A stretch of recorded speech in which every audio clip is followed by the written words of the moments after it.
All right, I told you I'd be back with a more in-depth episode. On this episode, we're going to go on a more serious note, and we're going to take a dive into this Nolan Wells case.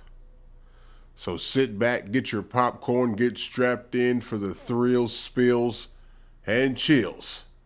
Next on the Hollywood Carter Show.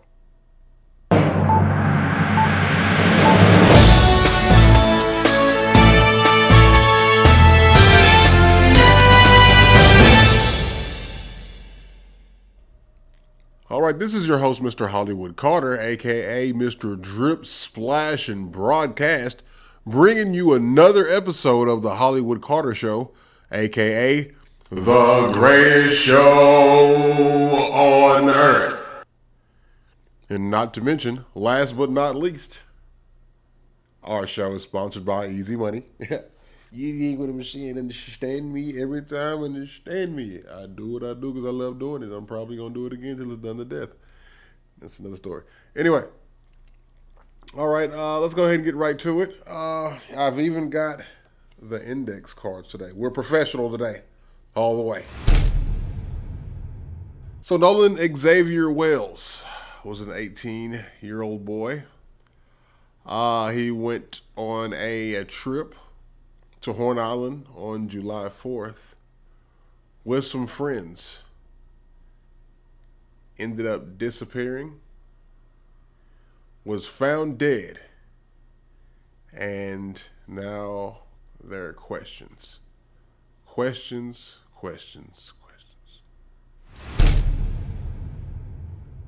All right, so all that happened on July 4th. Okay? July 5th, this is when Nolan's officially missing. The parents are demanding answers. The parents are going crazy. And there's a search team out there for Nolan. Now, this can neither be confirmed nor denied, but I've seen this story circulating. I don't know if it's a credible source, though. That's the situation. I don't know if it's a credible source. But they said that somebody saw those boys in a diner on the day that they were searching and looking for them. And that certain person asked the boys, "Why aren't you out there looking for your friend?" And supposedly, allegedly, their response was, "They think we did it anyway." So I don't know how true that is. I don't know how true that is. But I did hear it, and I'm just letting you know. Because at this point, this is like a movie going off script with deleted scenes. I don't know what's going on. Okay? But, yeah, they were searching for him. Supposedly that's what the boys said. Oh, also, back note, the dad supposedly, allegedly, because I don't want to get anybody in trouble. I don't know how it works. Anyway. So the dad went to the last place his son spent the night at because he was looking for his keys. They said that they didn't know where his keys were once he got to the house that he was at the day before all of it happened. So a girl that was supposedly upstairs, they're not giving too many names of anybody. So the girl that was with them, I guess when he was there, said, "Hey, his keys are on the Xbox." So Nolan's dad says that he didn't like the vibe over there for some reason. Well, not for some reason. We could definitely understand why. But he just thinks something fishy's going on. And that's all I'm saying. That's all I'm saying. I don't want to put the blame on anybody. And, I mean, we just want facts. That's all we want. We just want facts. Is that too much to ask? All right, so on July 6th, Nolan's body is found on the northwest end of Horn Island, face down with swim trunks on. Now, I mean, I know that gave the family some relief because they can get some kind of closure about their son. But here's the thing that gets me. So an hour after you find Nolan's body, you say, "No foul play." No, it's been an hour. What do you? In an hour, you could just tell there's no foul play in an hour. I don't think it works like that. I mean, it might. You might have certain tools and access to things that we don't, and you can do that in an hour. I don't think it works like that. I'm sorry. Put your money where your mouth is. If it works like that, we can bet some money. That's all I'm saying. That's all I'm saying. All right, so next up is the phone situation. All right? Next up is the phone situation. So, Nolan didn't have his phone with him in his last moments. His phone was tracked to be actually on land. They used life something 360. Sorry, I'll put it at the when I edit this. I'll put it at the top of the screen. But yeah, they used that to track his phone, and the phone was at a friend's house, and it was in the friend's possession, or another friend that had the phone was over at the friend's house and left. I'm not buying everything. Stop the cap. I'm not. I'm just not gonna believe everything. You know what I'm saying? So, I mean, the phone was over there for a reason. To me, that's just my opinion.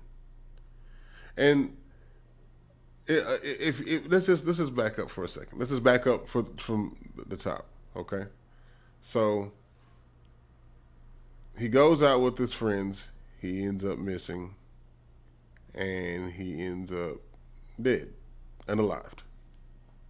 Questions. After that, the friends, they asked the friends what happened, and the friends want to blame each other, and the friends want to blame the girl, and the girl wants to blame the friends, and then we're left with questions. Then we get to the phone now.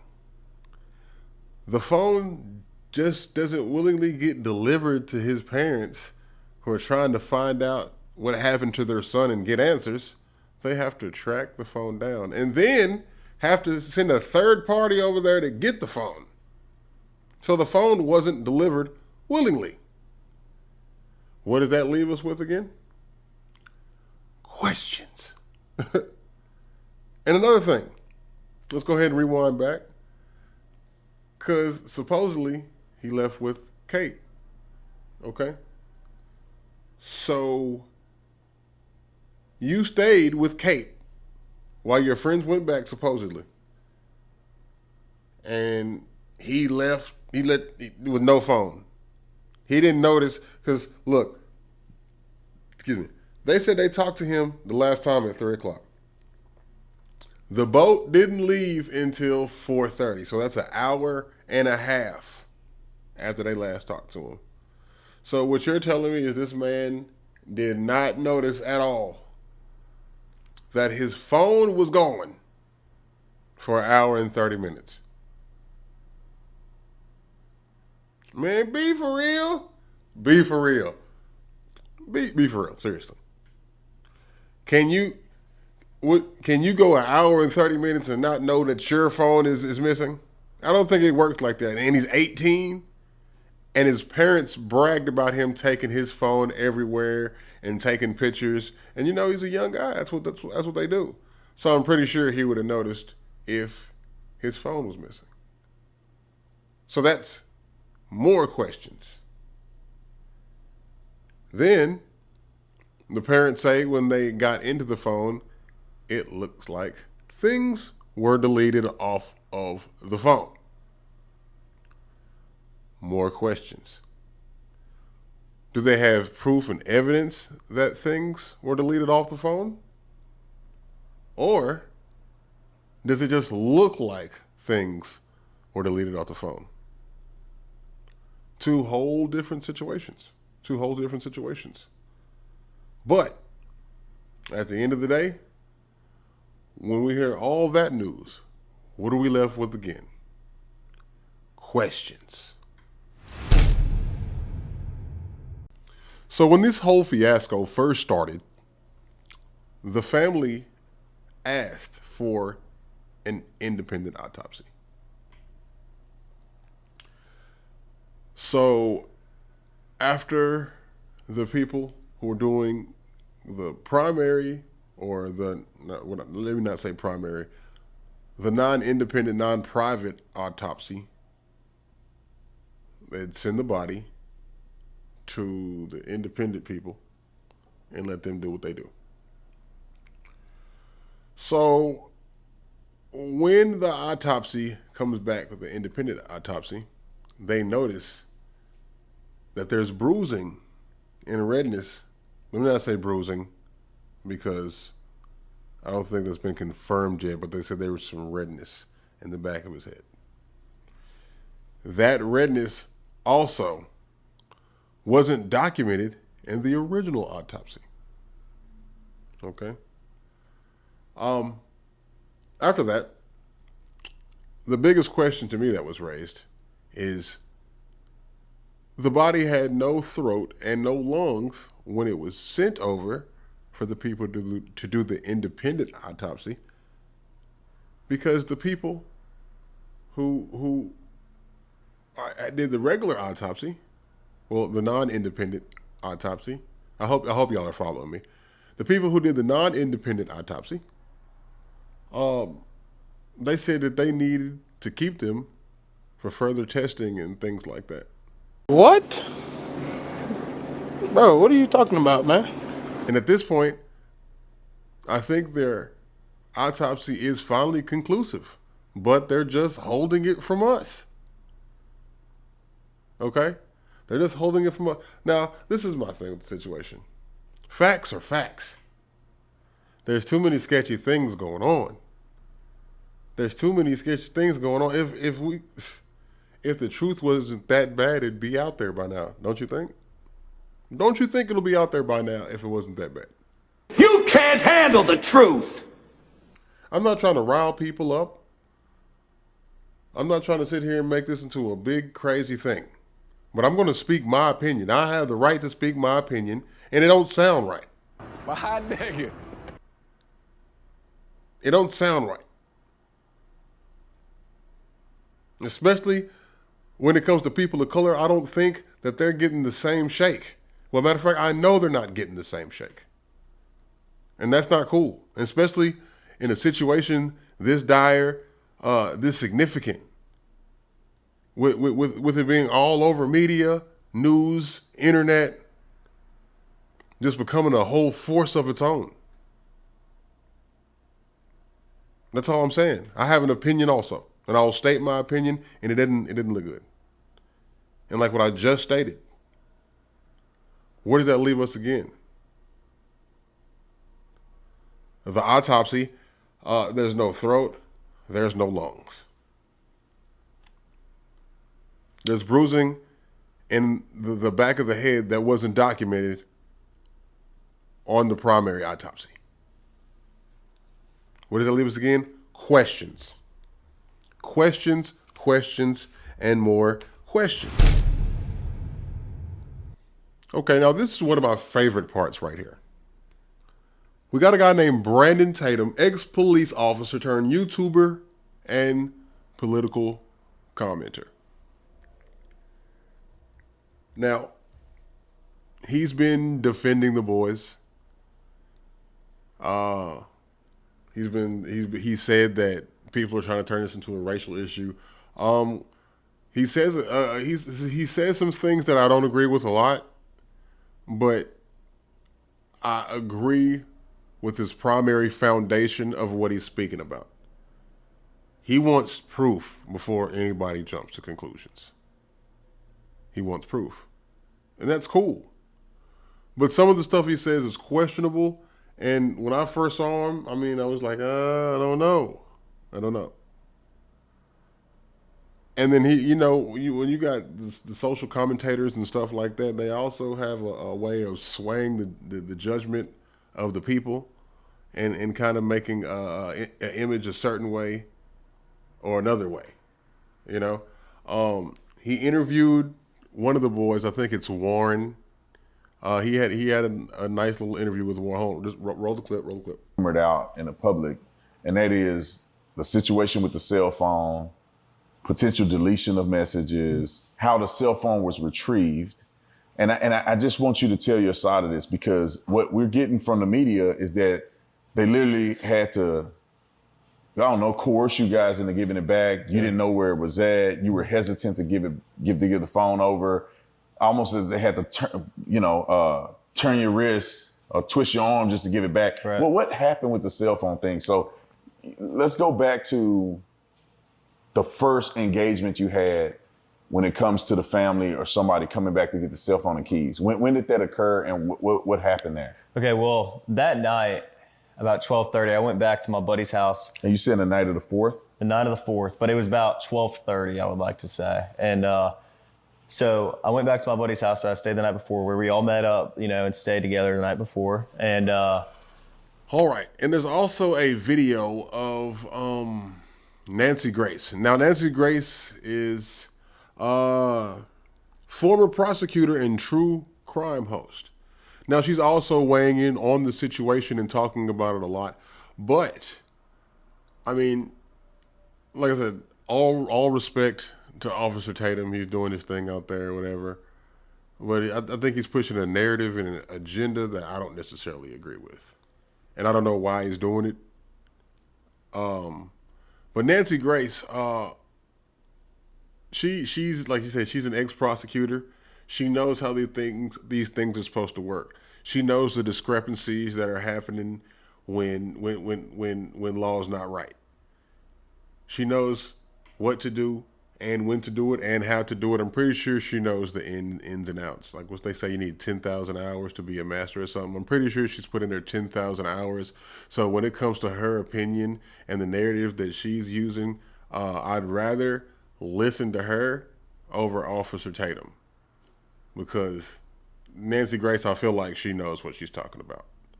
But let's go ahead and roll the clip with Nancy. Matter of fact, let's go ahead and talk about that real quick before we roll the clip. So Officer Tatum was on Nancy Grace, and he said that he got all the kids to take a polygraph test, and they passed the polygraph test. And I guess the Warren guy didn't want to take the polygraph test, and Nancy Grace kind of called them on it, and she's like, so they took polygraph tests, and it was just a whole debacle. We're gonna go ahead and roll the clip so you can see it. Go ahead and roll the clip. Have the friends taken polygraphs? Well, from my understanding, all but I believe one took a polygraph, and from what was told to me, that they all passed. And all of the ones that took a polygraph took one without a lawyer. And they cooperated with law enforcement. So from my understanding, everybody took a polygraph test. Why do you say that's from what you understand? Did they tell you they took a poly and passed? Yes, ma'am. They told me that they did it. I wasn't there. So that's what I'm saying from my understanding. They told me that all the boys except one, which is Warren, I believe, took a polygraph test. All of them did not have lawyers and did it and cooperated with police. Warren also cooperated with police. I just believe he didn't take a lie detector test, but Warren is the young man that I interviewed. So according to what they told me, they all took a lie detector test and passed. And it's an equivalent of a lie detector test. It's not a traditional lie detector test, but it's the same theology of trying to get to if a person is lying. I don't know the name of it. It's an equivalent of a lie detector test. It's a different methodology. I don't believe it was a polygraph test. I believe they took other stressors in order to analyze if the people were telling the truth or not. So then the answer to did they take a polygraph would be no. Well, yeah, I think it could be semantic.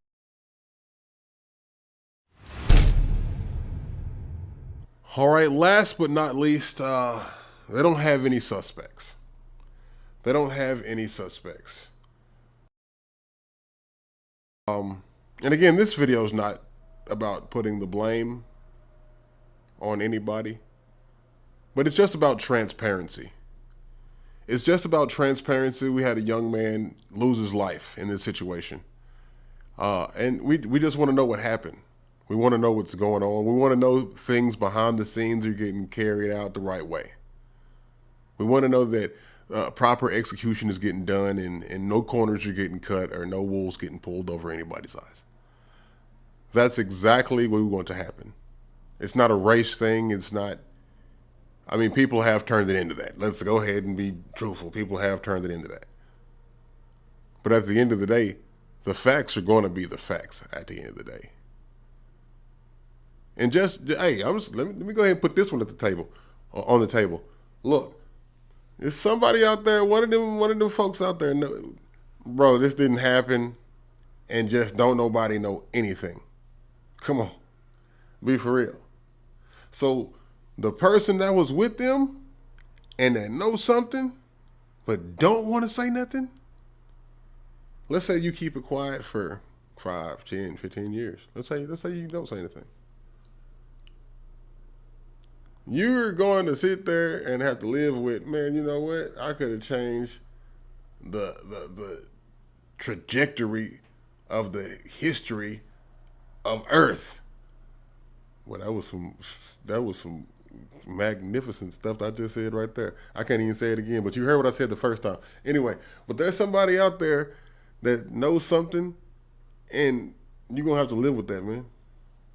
You're going to have to live with that. Stuff's going to change. Stuff's going to get different. I mean, somebody knows something out there. But hey, I'm just here to report on it.